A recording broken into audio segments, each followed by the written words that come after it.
Darksiders 1, you're war, you get wrongly accused of the apocalypse, and then heaven and hell come after you on Earth. And that's pretty much the whole story of Darksiders 1. For Darksiders 2, same timeline as Darksiders 1, except you're death, and you hear that war started the apocalypse. You say, that's impossible, I know my brother would never do that. So you set about exploring the underworld to clear your brother's name, work behind the scenes, characters that aren't involved in politics, and you know, Death just wants to clear war's name any way he can, whatever it takes. You don't have to have played the first game to understand Darksiders 2. We're not leaving anybody out in the cold, but there's definitely, like, if these are the two timelines, there's definitely points where they cross over. So if you played the first game, there'll be a character or a moment where you can be like, oh, now what was happening in the first game makes sense, or I understand what's going on. There's a lot of callback for our fans from the first game. War was more like the warrior type, slow, lumbering, you know, force, unstoppable force. Death's more agile. He never blocks, he'll always dodge. He's also more agile and can climb higher. So in level design, you'll see, since Death can like skitter up and run across ledges and stuff, we've designed levels not only horizontally but vertically. So there'll be a lot more intricate traversal sequences than in the first Darksiders. There's a loot system now where enemies and chests, you find randomly created weapons and armor items. There's also leveling and now a skill tree. And the skill trees, there's a warrior and spellcaster track called Harbinger and Necromancer. By design, you can't pick all the skills in the game by the end of the game, so you kind of have to pick a direction to go in. And then there's also still move training. So you decide, do I want to train in sight? Do I want to train in heavy weapons? Do I want to train in light weapons? And our goal is, whereas in the first game, you'd end up with the same character no matter what, within an hour, two different people, or everybody playing the game is going to end up with a completely different Death that's more focused and tailored to their desired play experience.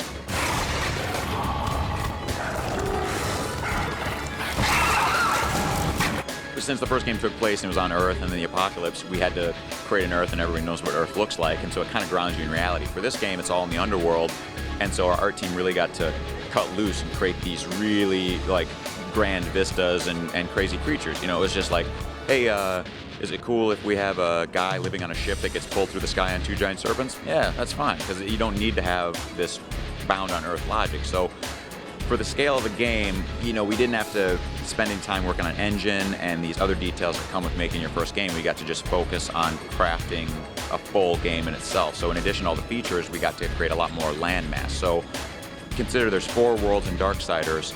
The first world in the game alone is about the same size as the entire first game, just to give you an idea of how much we've been able to craft in Darksiders 2. In each world, there'll be a hub town where you can go, you can train, buy, and sell equipment, but also there's NPCs. We have conversation trees now that you can talk to NPCs and characters in town, and it's very much worth your while. You obviously get details about the world and extra details of the story, but there's also side missions to be gained. And our side missions on Darksiders 2 aren't just your, you know, fetch quest, go get this and bring it back to me. It's like specific dungeons we designed for these side quests that are hours of content. I wouldn't call it necessarily an open world game, but we've definitely opened it up, and there's a lot of exploration to do where you don't have to do it, but there's a lot to discover if you're, you know, the type that's like, I wonder what's over there, and you head down there and you discover something cool that you didn't know you'd find.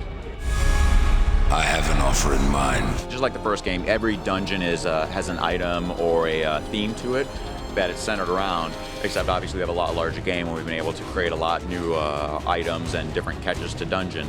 Each one also has a very unique look. We have these 4 worlds, each with their own distinct visual style.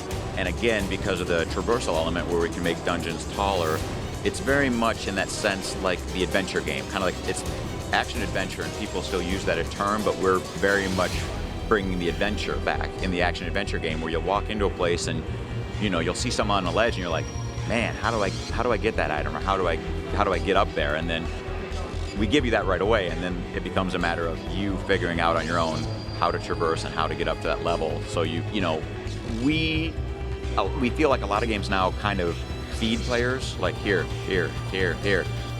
We don't want to I'm not calling it frustration, but we're more than willing to trust gamers that they'll figure it out. We'll give you a few seconds to figure it out, because we feel if you're doing it and you feel successful from accomplishing that and figuring it out on your own, you're constantly getting this feeling like you're playing our game. Our game isn't just playing you the whole time, and that's our goal with Darksiders 2. So Darksiders 2 comes out on June 26th for Xbox 360, PlayStation 3, and PC.